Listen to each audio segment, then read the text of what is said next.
honor to enter a final order of adoption for the Hills family.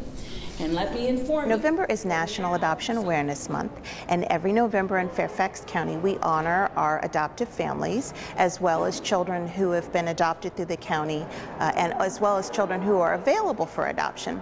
And what's exciting about tonight is that we are finalizing 2 adoptions, one of a 1-year-old and the other adoption is a 17-year-old, which is really exciting. Many people don't realize that we have a number of older youth who are waiting for adoptive homes, so we're very excited about both adoptions, and we're really looking forward to people coming out and celebrating with us. So, James, if you'll step forward, please. I have before me the final adoption order. In this, it says, and I will tell you that you are entitled to all the rights and privileges, but you're also subject to all of the obligations, all right? That may be taking out the trash, you know, I don't know what it'll be. My wife and I have both been previously married. We each have children from a previous marriage. But we don't have any kids of our own, and my wife can't have any more kids. So we discussed adopting. The organization that we went through came to our church when we built a brand new church and we had the opening dedication. They were there in the church that day. And we took an application, completed it, and decided to give foster care and adoption a chance since we couldn't have any of our own. So we would have hers, mine, and ours.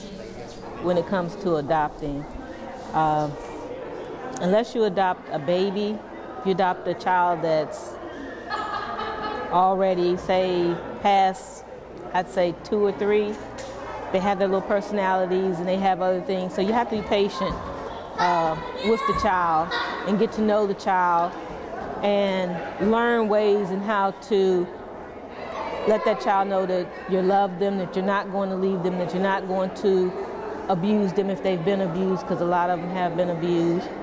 And then if you adopt a child that is of a different culture than you need to get into that culture. You need to know that culture so you can help that child learn where they came from, because it's going to be important to them.